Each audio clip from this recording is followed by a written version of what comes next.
is Braun Strowman going to WWE Smackdown? I'm Ollie Davis. This is Luke Owen. Welcome to the Smackdown After Mania WrestleRamble review. It is the end of our 5 days of insanity. NXT TakeOver, G1 Supercard, WrestleMania 35, Raw After Mania, SmackDown After Mania, all live streamed, all WrestleRamble reviewed, minus G1 Supercard.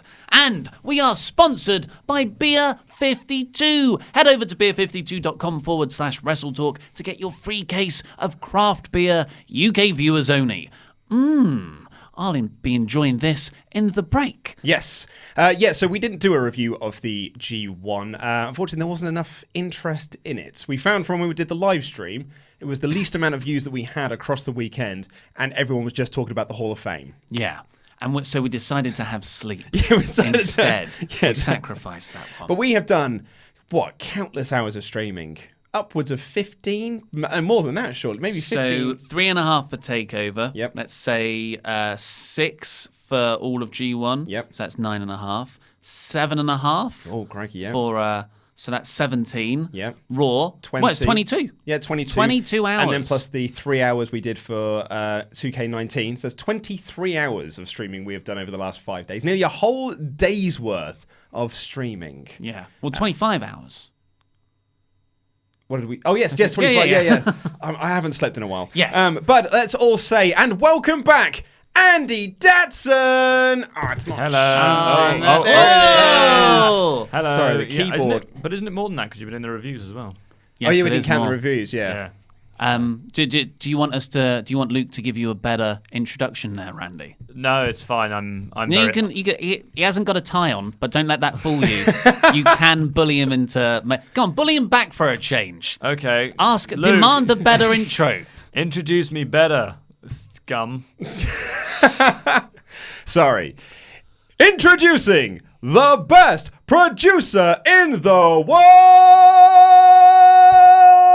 world, Randy Datson. Hello, everyone. Yes, I'm back and very tired as well from lack of everything.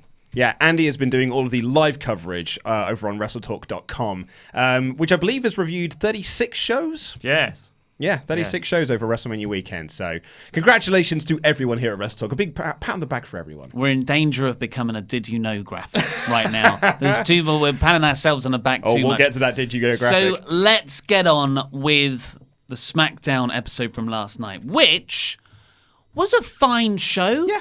It was I'd a say so. fine show. It's sort of caught in that between WrestleMania and the Superstars shake-up next week where they can't really start much, but they did start a few things. They started a hell of a lot more than Raw did. Yep.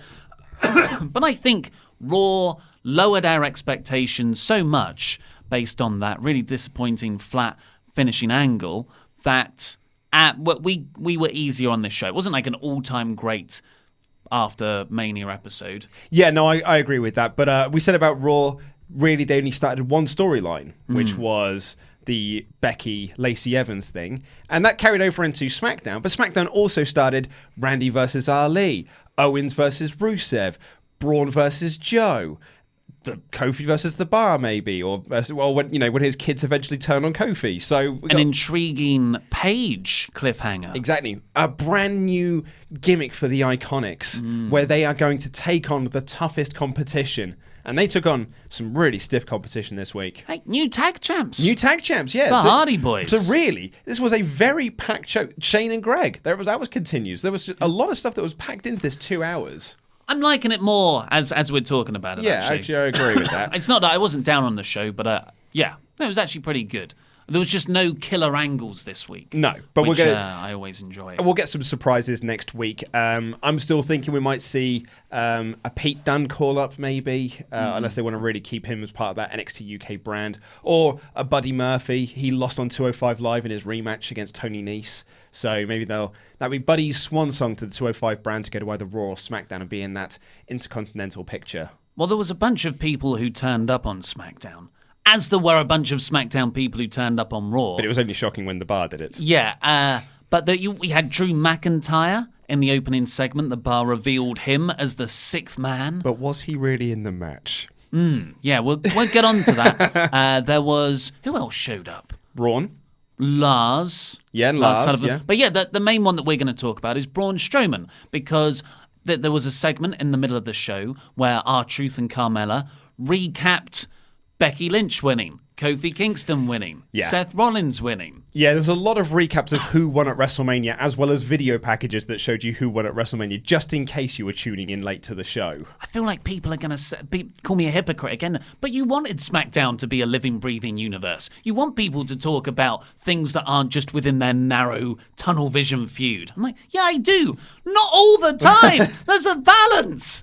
But yeah, I don't need every promo to start with, hey guys, guess what happened at WrestleMania? Like, the building was there. Yeah. They were all there live. And it's all like, I just want, before I say anything, I want to say congratulations, Becky Lynch. So Carmella and Truth came out. I thought Truth was really good here. He congratulated Carmella on beating Andre the Giant in the Royal Rumble, and that's how she's got her brand new trophy that will be around for, I'm going to say, 3 weeks, and then it won't be seen again until next year's Mania. Or maybe it won't be seen again if it does get renamed to the China Memorial Battle Royal. Mm-hmm. But the R-Truth, like she was saying, no, it was the Women's Battle Royal. And R-Truth says, we're saying the same thing. R-Truth's comedic timing and delivery is perfect. I just want him to be on every week. Yeah. He never gets tired at the moment in terms of like his act.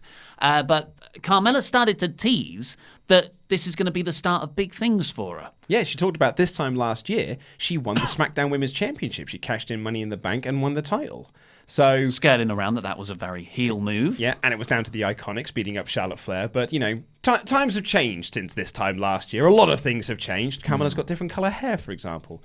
And so she said that this is a new start for her, and she's going to be back into that title picture this year, which I'm not massively into the idea of. Well, I mean, I thought she was starting the feud with Samoa Joe. Well, yeah, because Samoa Joe that's who came out. Joe came down next and completely killed R-Truth with the clutch. Like, he choked him out and then threw him out of the ring via the ropes. So he essentially just threw him into the ropes, and Truth had to bundle out of the ring. He sort of held his face. Because those ropes are very hard and solid. They're taut ropes. There's not a lot of slack in them. If you're just whipped into them face first on the downward descent, yeah, it's going to hurt a lot. Yeah, absolutely. But Joe then cut a very fiery promo saying, kind of getting over how he beat Rey Mysterio in under a minute at WrestleMania, or maybe exactly a minute. And here he is, he just like took out R-Truth here. Yeah. And I thought, okay, is he going to get over I can beat people in under a minute kind of thing? I'd be very up for that. He says, there's, no one can sort of touch me. Whose music should now hit but Braun Strowman? Braun. And this just felt so fresh. Yeah, didn't it just? Because it's weird, like, when people show up on Raw, it immediately feels a bit stale. But there's something about a Raw guy who's been there for ages turning up on SmackDown. Like, I don't... It's because they're stars. Yeah, well, but it might be. That they're presented with a lot more protection and stuff. Absolutely. That's the key to it. Is they are presented on Raw as like the top guys, and they don't go across to other brands. Whereas these sort of like lower mid-carder people can sort of float across, unless you're Becky Lynch, I guess, and Kofi Kingston. But yeah, Braun just felt like a really big deal going across to SmackDown. And I think that this segment was really needed for Braun. Because Braun has been doing nothing but comedy nonsense since Hell in a Cell, really. Or since Crown Jewel. Since he turned babyface and lost to Brock Lesnar. I feel like Braun's been kind of stuck in this sort of comedy rut, feuding with Baron Corbin, being put into the title match, being taken out of title matches, then feuding with Colin Jost and Michael Shea from Saturday Night Live and being in the Battle Royal. So I think that Braun needed something where he could come out and be the monster among men once again. And I think this was a very much a big success for that. It was a soft reset after a terrible year for him between WrestleMania 34 and WrestleMania 35, which started like, I like the Nicholas stuff, but I said at the time, this is the suffering succotash moment. And he was just so horrendously booked in that terrible feud with Kevin Owens where he was the heel, really, and you started to go, oh man, I feel for you, Kevin Owens. Then he was randomly a heel out of nowhere just because they needed a heel, and he sided with Drew McIntyre and Dolph Ziggler, the Dogs of War. Yeah. That was an upper card vortex, I'd say. And then you got all the start-stop push, like you said. And then, this comedy battle royal on the kickoff show. Yeah. Braun Strowman was one of the hottest things in the company in 2017. And just last year was systematically chipped away at through inept booking. Yeah, it really but was. this felt like a soft reset. He came out. He didn't just. He felt like a different character. Yeah. He looked leaner on the arms. He was not smiling. He looked mean and lean. He came out looking for a fight. And I think someone like Samoa Joe, that works for brilliantly because Samoa Joe always looks like he's ready for a fight. So I thought this was awesome. And they had this really hefty brawl of just like big clotheslines in the corner, Joe kicking him, trying to get in the clutch. That was the key to this, is Joe couldn't get in the clutch, Braun couldn't slam him, and eventually Joe bailed. And it just gave you enough of a tease to say, hey guys, the Superstar Shakeup is next week. So both these people could be on the same brand. Either Joe could move to Raw or Braun could move to SmackDown. Yeah. I would never have picked Braun Strowman to move to SmackDown. That's just not been in my mind at all. But now this has happened. I would much prefer... Excuse me, voice is finally falling out of my face. I would much prefer Braun to go to SmackDown and feud with Joe than Joe to move to Raw.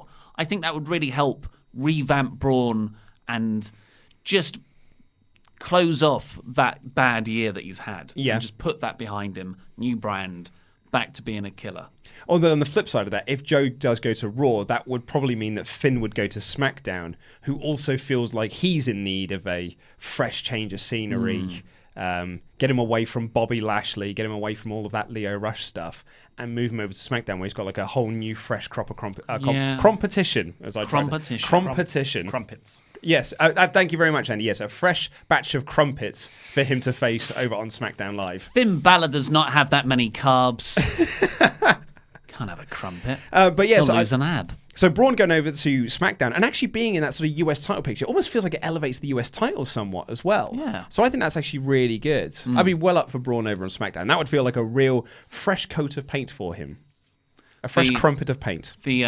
Especially because the main event scene on SmackDown is great. Kofi Kingston, Daniel Bryan. I mean, well, we don't know what's going to happen next week, but a Braun Strowman injection into that mix, it's exciting. It's a lot of potential feuds and storylines that I haven't really considered. Yeah. I'm excited about Braun again. Yeah. It just shows, like, you can book someone into oblivion for a year, but just with... That's why Raw and SmackDown After Mania are so important, because it does allow you to jumpstart someone. Yeah, like Lacey Evans. Yeah, or Bird Raptor. Yeah, or absolutely Bird Raptor, who's going to be the biggest thing in 2019. So before we get on to the full show, let's have some super chats. Andy Datson. I think you may have run people dry over the weekend because we only had one super chat so far. Yeah. Well, that and no one ever cares about SmackDown, so that's to be expected. But it's from Tomo. Who has changed his name to Tomo, Andy Datson's #1 fan, for whatever reason. You've got quite a few fans. I know. People love my Andy. Daddy Bojangles, as they are. Is that what you're calling them? I've decided. Someone just suggested. I can't remember who it was, but it was wonderful. Daddy Bojangles. So his Daddy, wait, Daddy Bojangles. Yes, because Tatty Bojangles means lady chest. Tatty Bojangles. Yeah, I think it's a is it an Ali G thing? Does that feel like it feels way back when? I remember someone saying it on Mock the Week, but that's about it. Okay. But his super chat is not a question. It's just Bird Raptor for WWE champion. It's what everyone wants. Yeah. Yeah. I mean, I he's agree. over. He is over. Absolutely, he is over. I've just seen a Jer Personen has put a super chat in. #follow the buzzards.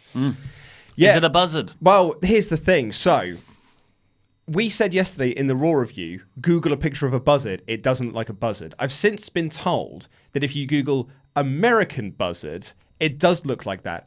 And then I've been further clarified. But again, I'm only being told this via YouTube, so I could be wrong on this. Americans have been misusing the word buzzard forever, and what they're actually talking about is a vulture. A turkey vulture. Yes, and that's not a buzzard. No, that's not. I mean, ornithology has never been your strong spot.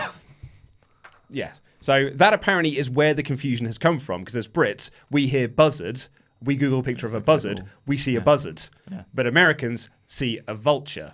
And that's where, and it's not follow the vultures. So apparently that's what I've been told. I don't know how true that is. Oh, we're getting a few more in just because we are talking about people. Nicholas Woodstra says... Into the microphone, Andy.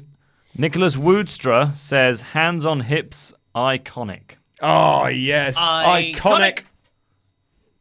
It's very good. They're so great. They had in a bit. God, they were my favourite thing on the show, really, apart from Bird Raptor. That's an American buzzard. Yeah. Can we see that? That is a turkey vulture. Well, that's what an American buzzard is, apparently. Yeah.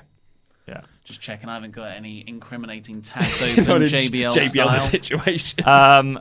Six-Fingered Jake says, what is your favourite CM Punk match? Money in the Bank 2011. It's got to be Money in the Bank 2011, surely. That is a 5-star. Not just, I mean, it's a botch-filled match. Oh yeah, it is. They are falling over each other at times. But in terms of a layout of sports entertainment, drama, the Alberto Del Rio cash-in, the blow of the kiss. I think you can almost compare it to Kofi Bryan in that way, because that was quite botchy at the start, where neither of them felt like they were quite on the same page. But the story and everything took over, and they managed to sort of find their groove and then tell an incredible story.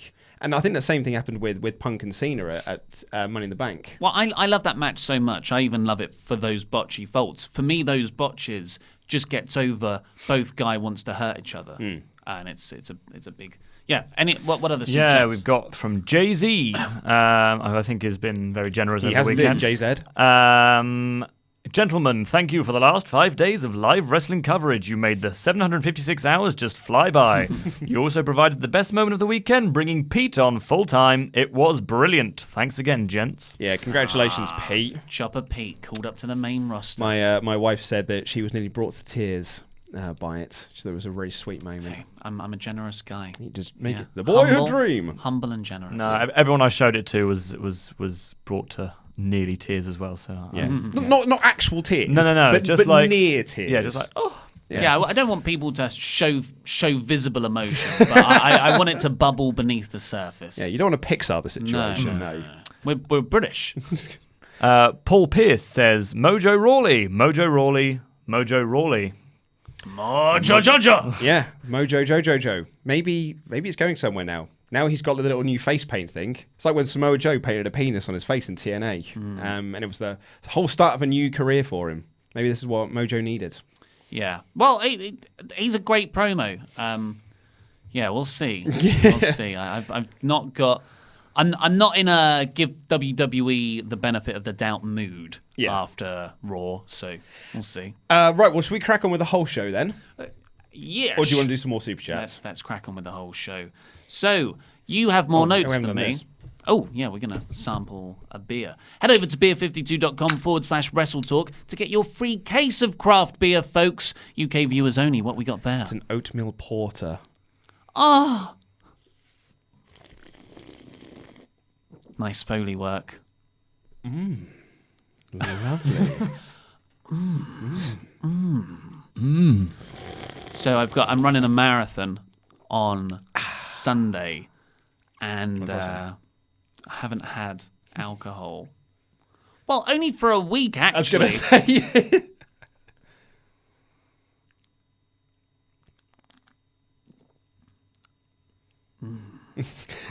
That's very tasty. That is tasty. That's really nice.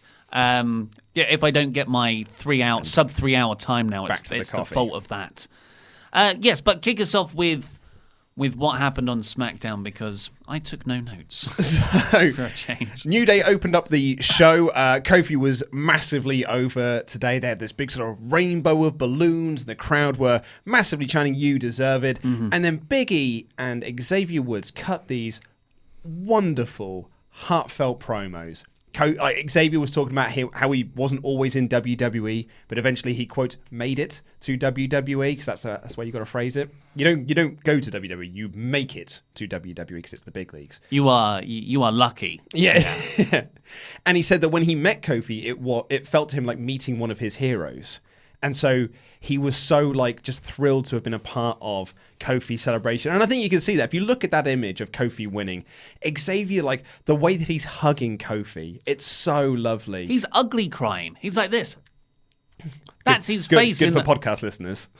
And and like I've been saying, the video that's on Twitter of MVP and Shad Gaspard watching the match and then both crying while they're watching it. It's just like, it felt like a really lovely, lovely moment. And it was a lovely, lovely moment. And I just felt this capped it all off with Kofi and Big E being able to say these very nice things. It's awkwardly staged because they're standing in a row, but still having to try and talk to each other, like a bit like we are, but we sort of angle each other. Yeah, I didn't mind it. I think it was a really nice setup as well, with this rainbow of balloons over the ring, pancakes in the ring post in the corner. I'm like, this, I don't feel like this is devaluing the title at all. Like, I always looked at the New Day as a tag team act or like an intercontinental, mid-card title act because of just how cartoonish their gimmick is. But here they are holding the WWE Championship, and I'm like, this is brilliant. Works really well. Yeah, and Big E got his split spot in again. Yeah, absolutely, because the crowd started chanting, because he talked about doing the splits, and the crowd erupted into applause, and it felt like a really ad-lib moment of like, go on, do it again. Yeah, do it again. And Big E then started making a joke about, we've only got so much time out here. Yeah, but he did it. He did it anyway. I mean, they probably sacrificed time on the main event because of it. Oh, yeah, quite. But this felt like a really lovely and charming and genuine moment, and Kofi pointed out that his kids, the Kofi Kidstons were at ringside, and Chi-Chi was at ringside as well. His wife got a Chi-Chi chant from the crowd, which really, like, that made Kofi break up a little bit, really, and burst out laughing. One of the people watching the live stream said that their dog is called Chi-Chi. So when everyone started chanting Chi-Chi, it freaked out. Did not know what was going on. But then, so we're like, well, where's this going to go? I said, Daniel Bryan's music's going to hit in a minute, and that'll be where you get the heat. And I joked, or the bar. And I was about to say, I mean, yeah, because that would be rubbish, wouldn't it? I'm not kidding.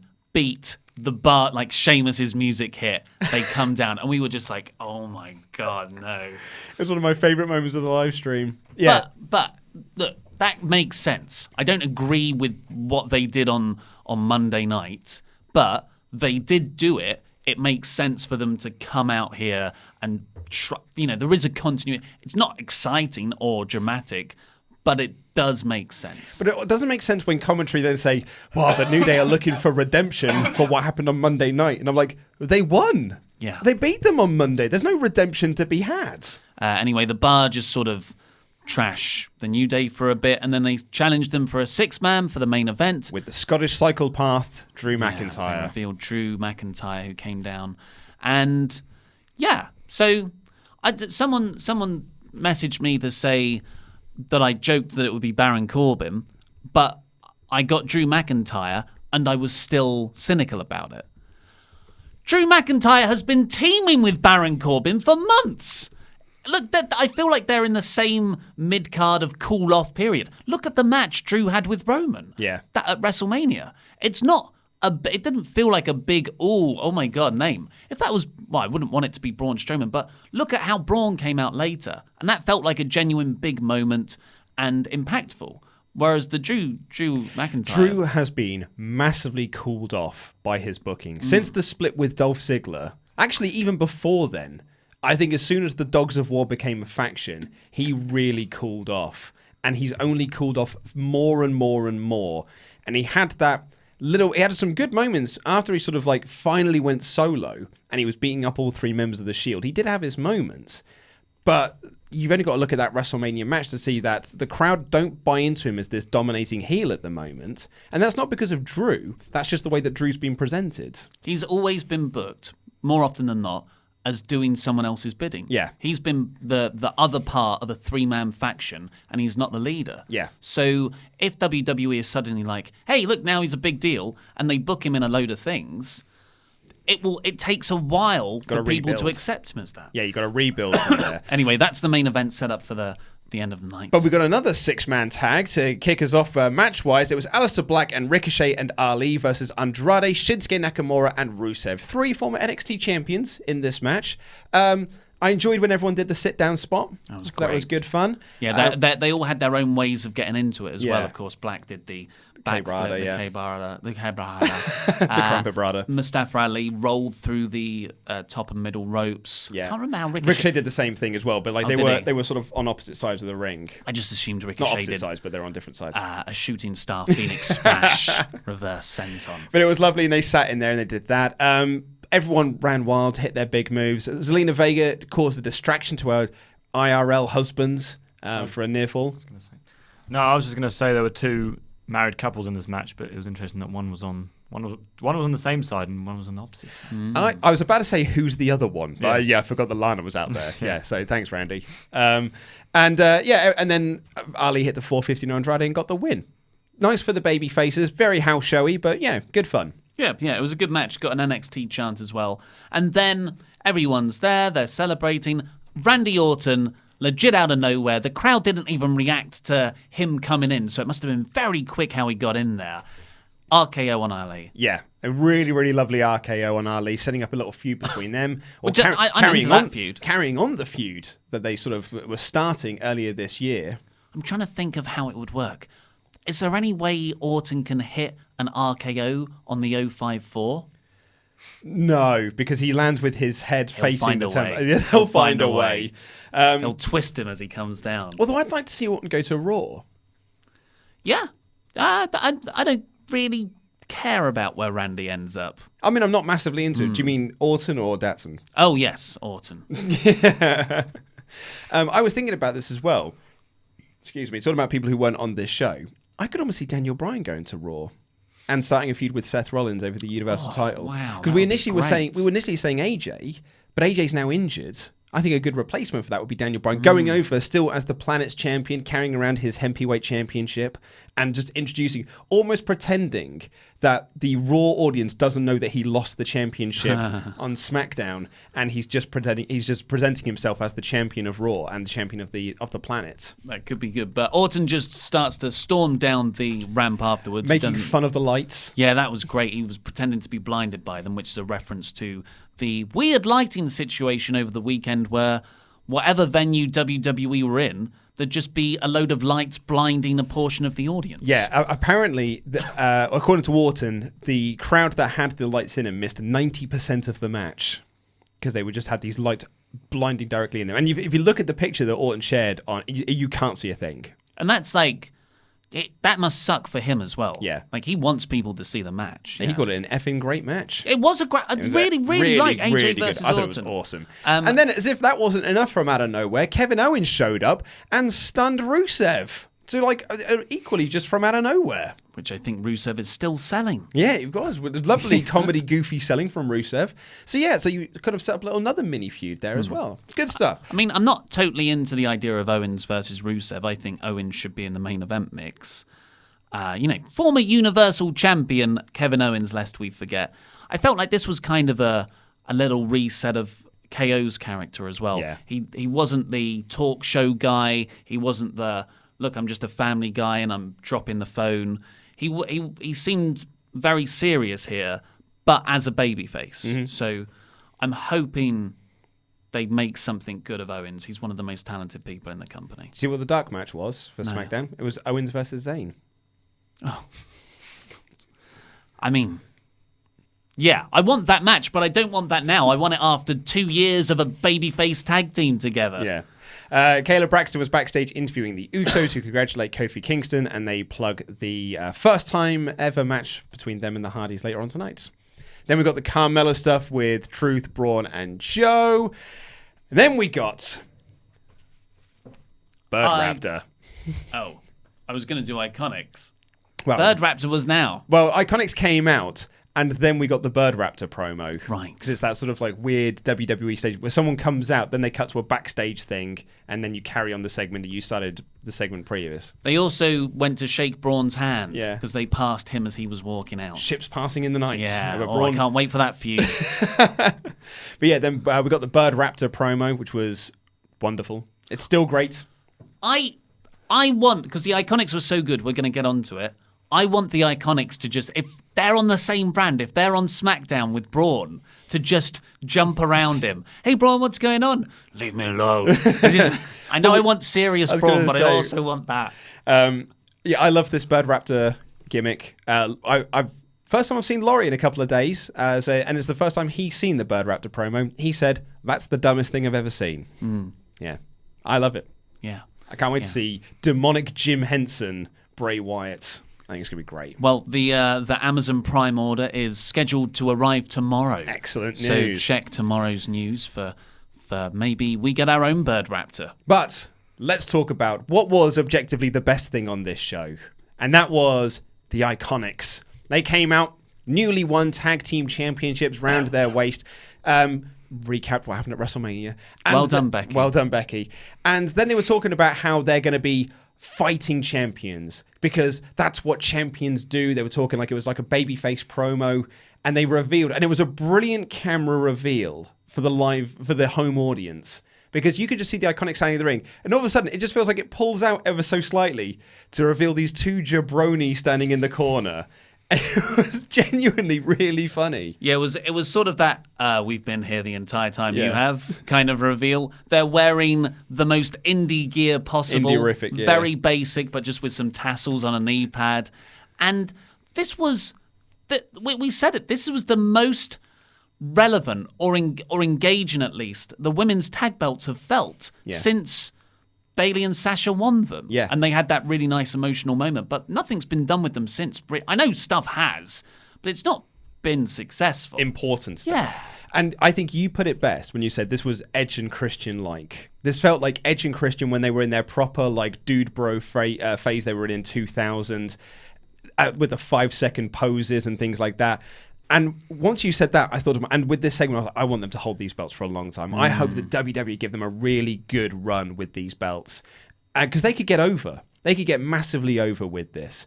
But particularly Billie Kay. 'Cause Billie Kay's comedic timing is very, very good. I think she's my favorite promo of the two. Peyton Royce, I think, is the better wrestler, but I think Billie Kay is my favorite promo of the two, because she then said, they've got a 45-0 win record. And the face she pulls to say, that's impressive, to this crowd that clearly know that she's lying, it really made me laugh. And then you got Corey Graves on commentary going like, I've checked Wikipedia, that is true.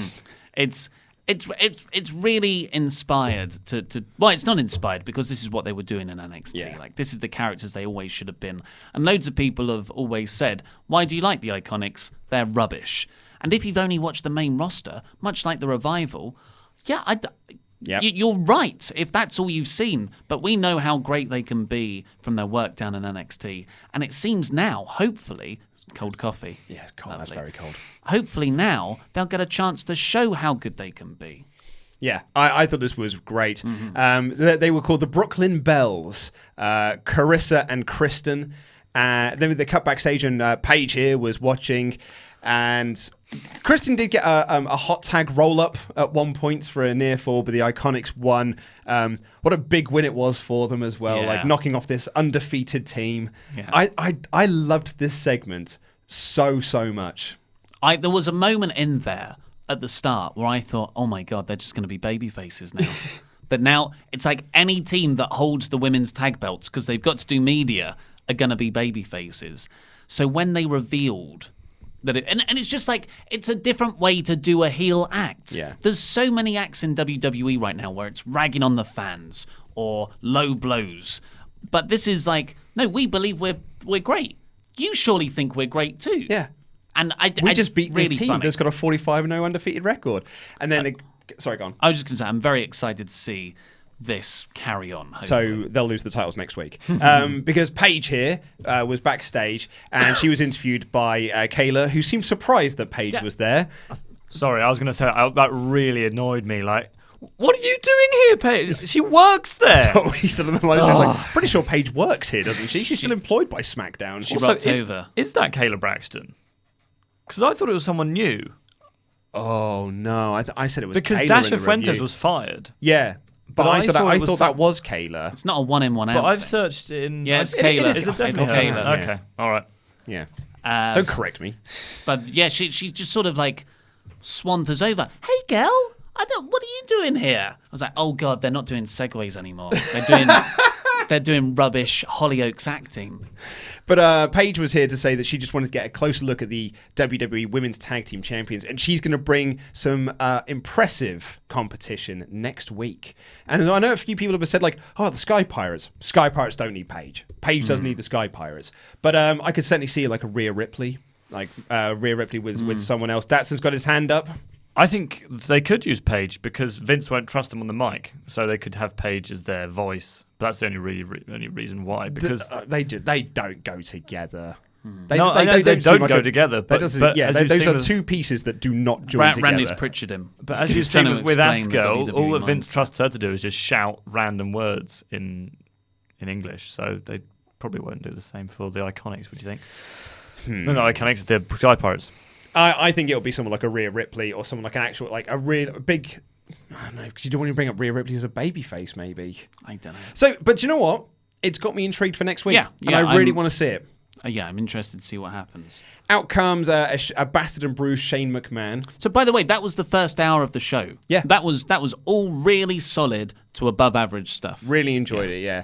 Then we got the Did You Know graphic that was talking about how, hey, Raw, after Mania, was the most talked about thing on Twitter, more than the basketball game.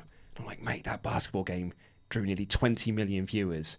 You drew your lowest ever viewing figure for the Raw after Mania ever. Don't be bragging about the basketball game, mate. It's all spin, isn't it? It is. It's the way that you spin it. But it's okay because people talked about it on the social media, so that's what counts. They were complaining about it. The reason it was so big on social media is because they were saying, what a rubbish finish, and retweeting each other. Yeah, but, people talking about it on Twitter, so that's all that matters. Shane... It was weird. Shane had this really weird moment because he came out limping a little bit and he had this black eye. But as soon as the ad break came back, he seemed fine. It seemed like he wasn't really selling it at all. The first half of this segment as well, I would have cut. It was, again, congratulations to Becky Lynch. Congratulations to Kofi. Sort of recaps everything that happened at Mania and then goes into his stuff with The Miz. Yeah. How he, got his hands up with Miz Dad. That stuff was okay, but I would have just had that condensed down to a 30-second bit at the start and then start with the good Greg Hamilton bit. Yeah, I was going to say, this did go on for a long time, but once the Greg stuff kicked in, that's when it got really good, because Shane brought in Greg Hamilton to do the best in the world gimmick, and he felt that Greg wasn't doing it as well. He wasn't getting the right fire that he had at WrestleMania, grabbing him by his tie, and then starts dragging him by his tie up the ramp, all the way up to the top of the stage, and finally Greg Hamilton gets it right in Shane McMahon's eyes. So what was... Yeah, and he was trying as Shane was dragging him by the tie. And he says, you got to do this, otherwise... There will be repercussions. And you're like, well, it's making it harder, not just from the pressure, but also because he's being dragged by his necktie. So what was Shane going... What were the repercussions going to be? Fired, maybe? I just felt he was going to hang him. Hang him at the top of the ramp. I think it was more like a fine, I would imagine, like those referees. Basically, the key to this is the crowd chanting CM Punk. Which Shane acknowledged. He just went, oh, please. I like that. But it's because they were bored, though. Oh, and best in the world. Yeah. The best in the world. But my key to this is Greg Hamilton is an excellent ring announcer. Make your people at ringside also have personalities. I want the officials to be called by their names. I want the backstage interviewers to not be robots. I want to know the name of the medical staff. Yep. I like it when I know all this. I thought Greg was great in Yes. this segment. I thought he was really, really solid. I love his voice. I love his voice. He is good. Recap of Undertaker at Raw. I've just written in my notes here, Richard Attenborough, because you told me to write that down. Because do you know why? Because of Bird Raptor. Because we were going to do a David Attenborough. Yeah. Oh, I've written Richard Attenborough. Welcome to Bird Raptor. We were going to have a David Attenborough style. It does work. It's Bird Raptor. Nature documentary on Bird Raptor. Bird of Prey. Yeah. Do it again. You had its natural habitat. And now we see the Bird Raptor in his natural habitat. The cardboard box. The Fight Club reference. And now we got the tag team match for the SmackDown Tag Team Champions. My words are brilliant. And it's the Hardy Boys taking on the Usos for that. Bit of a dream match, this. I didn't realize this was a first-time match. I'd have probably thought they'd have crossed paths at some point. Just by accident. Just by accident, yeah. But it was nice to... It was played up as quite a big deal. a bit botchy at times again, but it really picked up by the end. Last half of this match was very good. Yeah. And the last few minutes were really on the edge of your seat stuff. And I got near the end, I thought, I think the Hardys might go over here. And they did. And that's cool. Like, again, it's that time after Mania period where everyone can be revamped. Jeff Hardy and Matt Hardy have been awfully mishandled over the last year in particular, Matt Hardy especially. But now they've got the tag belts. It frees up the Usos. It changes the SmackDown tag division. I feel excited about what's going to happen.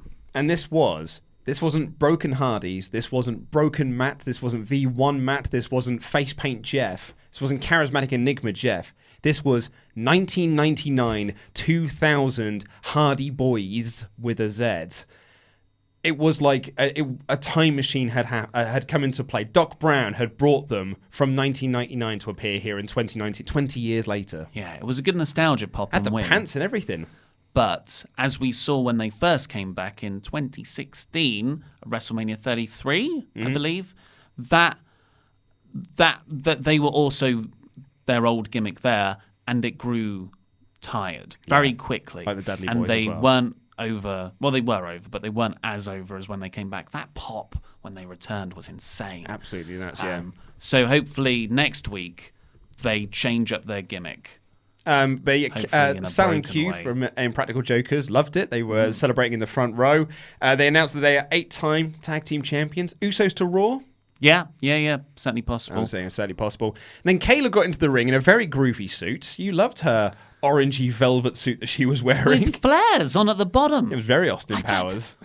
She wasn't wearing that earlier, was she? I think she was, yeah. So, hi, Hardy Boys. What are you doing here? And and then all of a sudden, they're about to cut this promo. Lars Sullivan comes out and kills the Hardy Boys. Echoes of Brock Lesnar's debut in 2002 when his first feud was against the Hardy Boys. Real echoes of that. I was worried when Lars came down that it would make the Hardys and the tag team championships look a bit weak because he's going to beat them both up. But by the end of the segment, I didn't feel that. Mm-hmm. So whatever they did, I can't quite put my finger on what. Maybe it's because they just wrestled a match. But I felt like everyone came out looking better. Yeah, Lars came out and he absolutely destroyed the Hardy Boys. I joked that perhaps he's trying to kill the Attitude Era, going after Kurt Angle, going after Matt Hardy and Jeff Hardy, until you pointed out to me, then who was he going to go after next? Yeah, I think it's more, this is the Raw and SmackDown After Mania crowd. They like the legends. Let's get easy heat that way. So I don't see it being an Attitude Era killer gimmick. Stop doing the headbutt. Yes, absolutely. Stop. Aside from the fact it shouldn't be done anyway, it looks crap. I don't think it looks crap. I think it looks really, really crap. I think it looks like he falls over. He's not diving into it. He's got one arm here, isn't he? It is. It basically just dead weight. He Miz-dads it all the way down. It's the Miz-dad headbutt. I think his pants are still stupid. Lars written on his Lars. I think it looks bad. But the diving headbutt's rubbish. Anyway, so do you remember on Raw where Becky Lynch came out and bragged about how she was Becky Two Belts and then got beat up by Lacey Evans? Well, they just did that again on SmackDown. It was the exact same angle on SmackDown. Sometimes you've got to repeat spots to get it over, haven't you? Yeah, so Becky came down, she cut the exact same promo. Not the exact same promo, that's hyperbole, but it was very, very similar.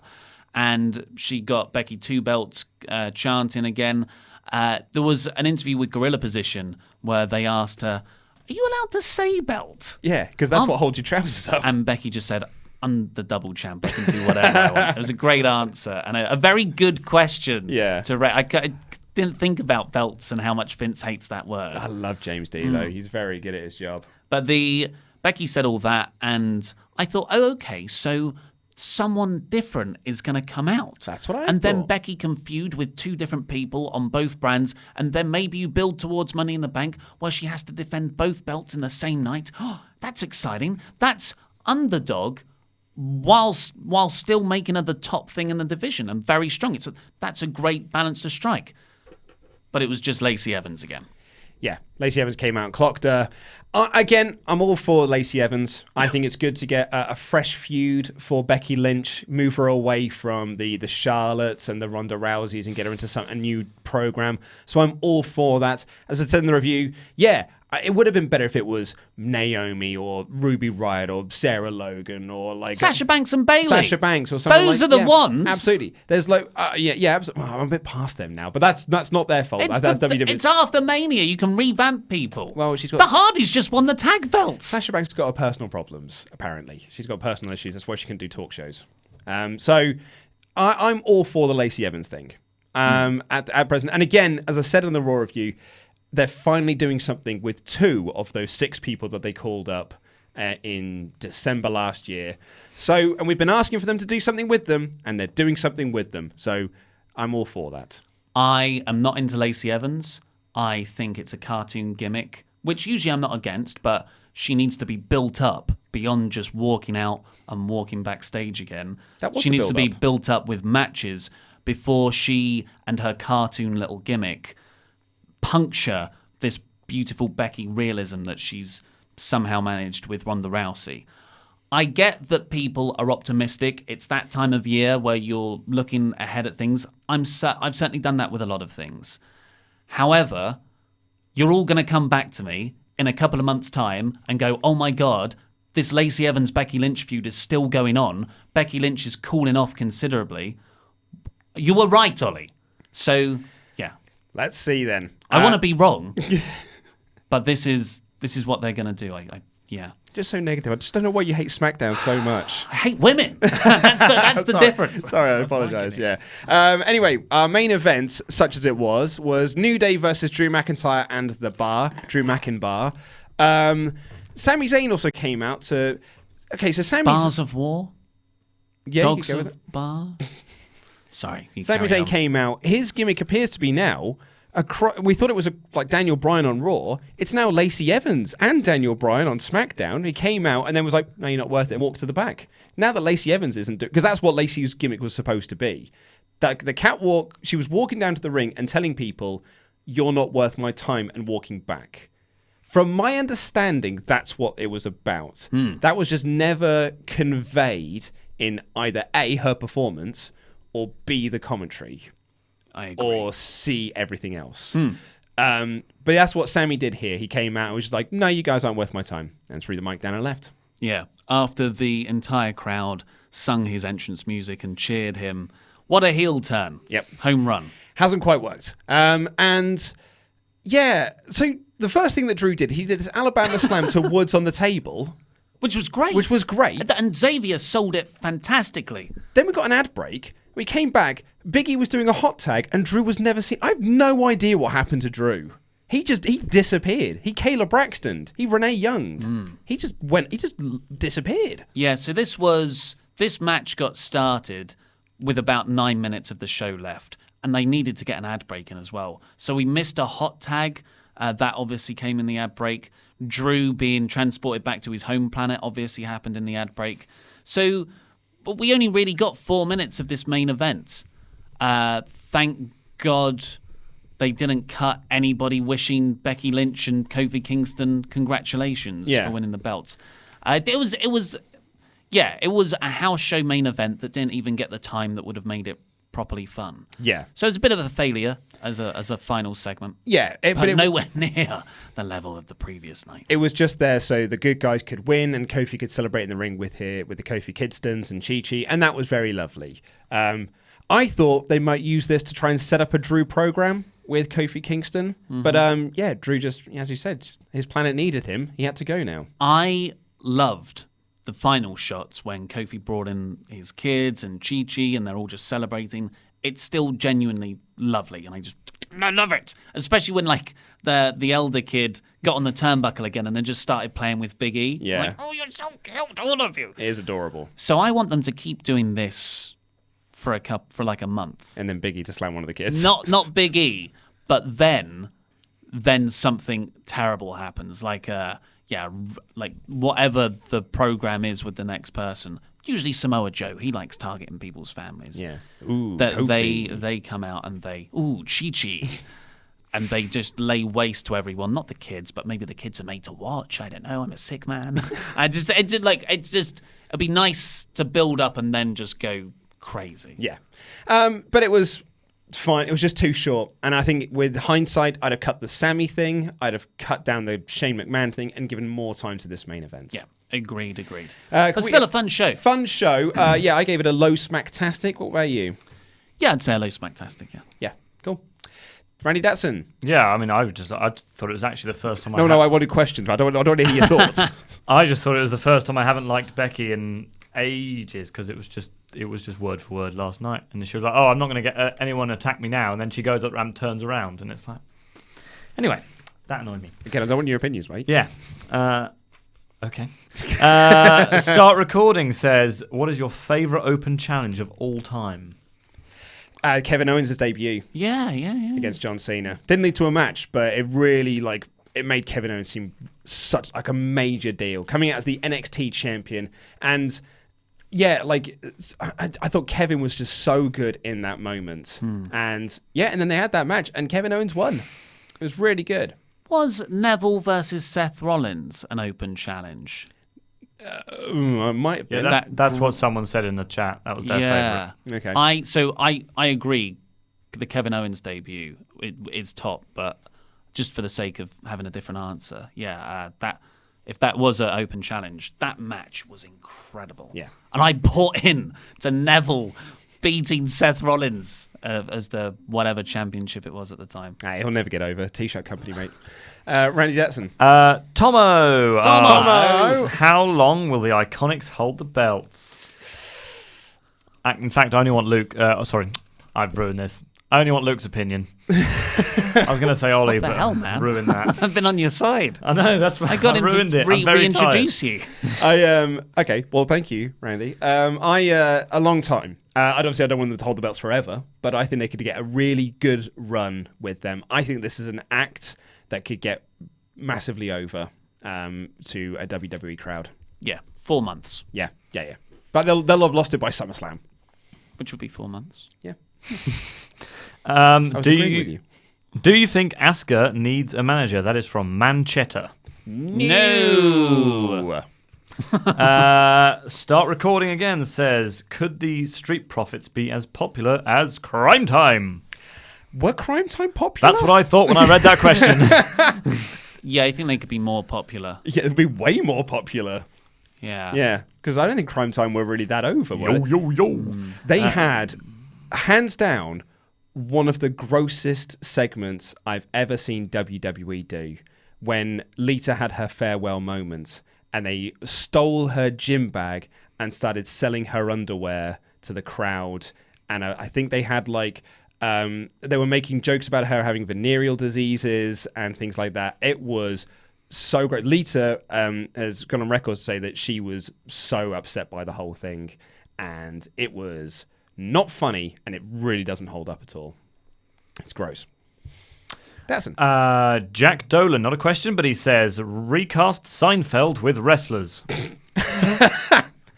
This is probably more a question for you. I'm not a Seinfeld guy. I'm a Friends guy. Kramer would be... Well, Jerry's Sami Zayn, right?